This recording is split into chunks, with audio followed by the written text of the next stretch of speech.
You know, it may not look like it today, but when I was young, I was a swimmer. I swam in the Topeka Parks and Rec Department swimming team, and then when we moved to Texas, first year of high school, I swam. And I did the crawl, I did the backstroke. They had to do the breaststroke a couple times, but I couldn't do the kick right, so I get disqualified. But one thing I never trained for was the butterfly. Anybody know what the butterfly is? What the butterfly looks like? Both arms come out of the water and you literally push your upper body out of the water and through the water. It takes great strength and special training. Even back in the 70s, the guys who swam the fly, they did weight training to build upper body strength. Well, I saw the roster for a meet one time, and I do not know what my coach was thinking.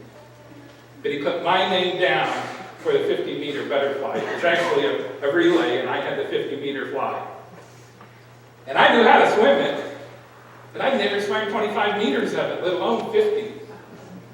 And I can tell you, when I got the first turn, because this is high school and it was a 25-meter pool, when I got to the first turn, everybody else was done. And I was swimming on that last leg, and I could see my coach at the end of the lane cheering me on. And then I could kind of start hearing other people cheering me on. And all I was doing is I wanted to finish. And I finished.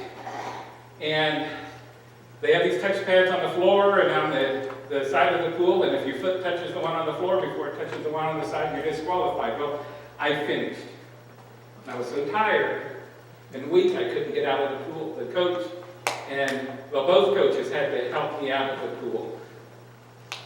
And I looked around and I realized that the people on both sides of the pool had been cheering, and the teams were on the sides of the pool. Now, I was always bad at cheering along the wrong person because, I always was for the underdog, but they were both cheering for me, hoping that I would just get through.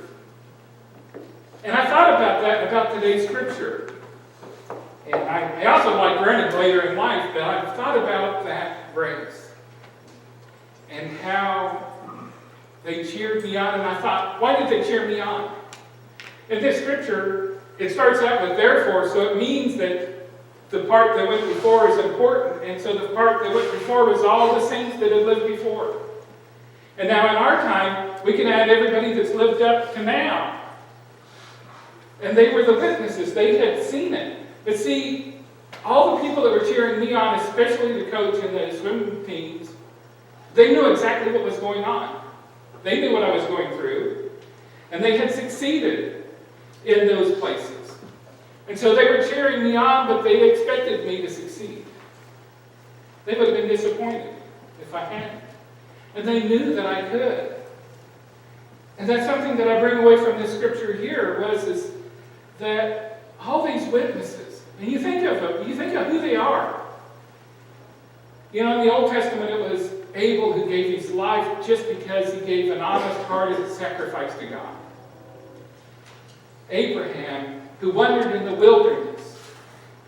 And you get up closer to Christianity, you think of Stephen, who spoke freely and was stoned. You think about the people who served their whole lives afraid because they were persecuted. You think people who served their lives and they were disappointed because their expectations weren't met. And yet they were successful. They succeeded. They endured. That's a big word in here, is enduring. They endured no matter what happened. And they look at us and they know that we can do it. And they're cheering us on. It used to be when I would preach and I would read this scripture, I just thought about how nice it was that all these witnesses want us to succeed. But it goes beyond just wanting us to succeed. They know we can succeed and they expect us to. But one of the things that came out, especially this time, was how it talks about Jesus. And I've thought about this before and how we have to keep our focus on Jesus. Just like I shared with the kids, you have to keep your focus. If you're going to take a good picture, you have to keep your focus on what you're taking a picture of. If we're going to succeed in this race, we have to focus on Jesus. Because that's what it said here, that Jesus, his death on the cross, his life and his ministry We have to remember everything that Jesus did, that Jesus is the perfecter of our faith. He's like my coach in a way. You know, he taught me how to do the strokes properly, or try to. And I learned, and the coaches, they encouraged and they built up, and they got onto you when you needed to be got onto. And see, Jesus did that for the disciples. Remember Peter saying, and Jesus saying, "Get behind me, Satan." You know, Jesus did that for them, and he does that for us. Because Jesus knows that we can succeed and we can be faithful. And we can do the things that Jesus has called us to do. Because we can do that even when we think we can't. Even when we let other pressures make us question. Make us question God, make us question the church. When things are happening, we have Jesus as example. Because it seems like Jesus faced most of the things we face in the church.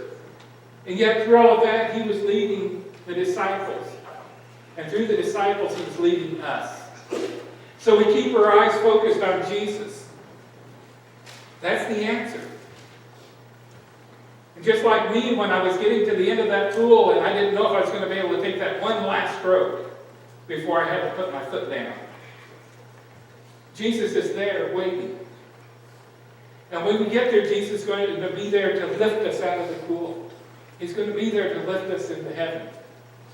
And we will be successful because Jesus knows we can. And if we use the examples that Jesus has set for us, that Paul has said in this scripture, we will be successful because we can do it. As long as we keep our eyes focused on Jesus and the things that Jesus has called us to do.